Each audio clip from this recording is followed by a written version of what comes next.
O processo do juízo. Em 1 João capítulo 4, verso 8, nos fica garantido, claro e perfeitamente compreendido e entendido. Deus é amor, e quem não ama não conhece a Deus, porque Deus é amor.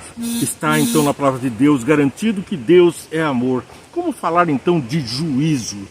Bem, a Bíblia é cheia de textos que falam sobre o juízo, sobre o amor, a fé e a graça. Como agora compreender um Deus de amor empregando juízo? E que critérios haverá para o juízo? A lei, a graça, a fé, as obras. Alguns defendem algumas dessas ideias como objeto da apreciação de Deus para eleger os seus salvos, os seus santos. Precisamos atentar de que a graça é o fundamento da salvação. É pela graça que nós somos salvos, mediante a fé, como diz Paulo. Portanto, a graça exige fé. E quem tem fé, naturalmente, segue os passos do seu Criador, do seu benfeitor, daqueles cidadãos que almejam o lar celestial. E isso eles exteriorizam com as obras.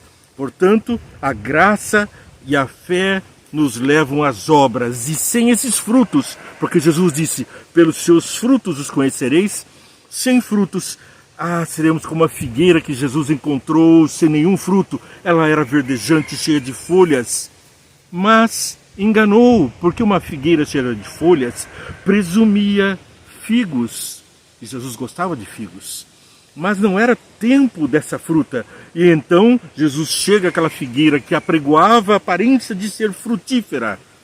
E ela não produziu, e então ele amaldiçoa e a figueira seca. Com isso, ele está dizendo para mim e para você, que se você se diz cheio da graça, uma árvore frondosa, cheia de folhas, que promete frutos, mas não os tem, que recebeu a graça de estar num terreno bem plantada, de estar ali diante do seu Criador Jesus, e negar-lhe os frutos, ela secou. O destino, portanto, do juízo é a seca, a galhada queimada. Contrariamente, as boas obras exteriorizam o fruto da salvação. A presença do Espírito Santo frutifica o Filho de Deus. É o que nos diz lá em 2 Coríntios 5,10. É necessário que todos nós compareçamos diante do tribunal de Cristo, para que cada um receba segundo o bem ou o mal que tiver feito por meio do corpo. Portanto, todos nós seremos julgados por os nossos atos bons ou maus. E Pedro diz, atos bons apagam uma multidão de pecados. Por quê? Porque é o que exterioriza uma transformação do ser interior. Será que o homem pode então julgar a Deus pelo juízo prometido? Julgará o homem a Deus, diz Isaías. Mas nós temos aqui uma questão maior, muito mais elevada, porque Deus é perfeito em conhecimento. Está lá em Jó 37,16 e vamos ler. Jó 37,16. Você sabe como ficam suspensas as nuvens, essas maravilhas que tem feito conhecimento? Que tem feito conhecimento, você sabe? É Deus desafiando em Jó a sabedoria humana. Como que pode algo mais pesado que o ar pairar por sobre o mesmo? Estar lá em cima. O conhecimento de Deus que construiu essa arquitetura, essa engenharia, está com certeza acima do conhecimento do homem, que sequer consegue controlar os tempos. Bem, 1 João 3, 19 a 21. Este é o julgamento. A luz veio ao mundo, mas os homens amaram as trevas e não a luz, porque as suas obras eram más. Nas trevas, as obras não aparecem, ficam camufladas. As grandes festas, os bacanais, as bandalheiras acontecem na noite, os furtos, os homicídios. A noite é que hospeda tais sentimentos, porque Deus veio ao mundo para criá-lo. E quando veio, a primeira coisa que disse foi, haja luz. E houve luz e viu Deus que a luz era boa. Portanto, Deus é o Deus da luz. Tudo é claro diante dele e nada fica diante da obscuridade. Bem, isso que também nos diz em Eclesiastes, capítulo 12, verso 14. Mas vamos concluir antes o texto que estávamos lendo. Quem pratica o mal odeia a luz e não se aproxima da luz, temendo que as suas obras sejam manifestas. Mas quem pratica a verdade vem para a luz, para que se veja claramente que as suas obras são realizadas por intermédio de Deus. Porque o coração do homem é mau, continuamente mau. Todos pecaram, estão destituídos da glória de Deus. Mas a graça de Deus nos alcança com o poder transformador. A graça continua, a glória perdemos. Vimos que estávamos nu quando comemos o fruto da árvore proibida. Bem, Eclesiastes 12, 14. Pois Deus trará a julgamento tudo que foi feito, inclusive tudo que está escondido, seja bom ou seja mal.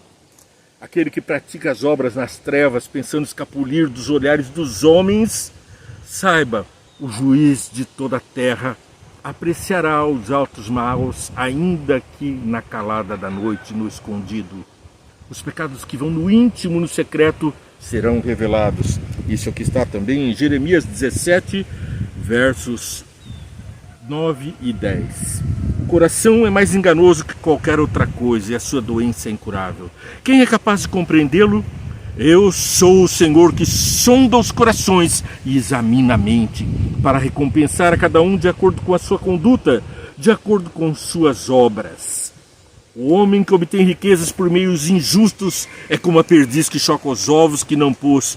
Quando a metade da sua vida tiver passado, elas o abandonarão e no final ele se revelará um tolo. Aquele que pensa estar justo, cuida para que não caia. Apocalipse 12, versos 7 a 9. Houve então guerra nos céus, Miguel e seus anjos lutaram contra o dragão, e o dragão e seus anjos revidaram. Mas estes não foram suficientemente fortes, e assim perderam o seu lugar nos céus.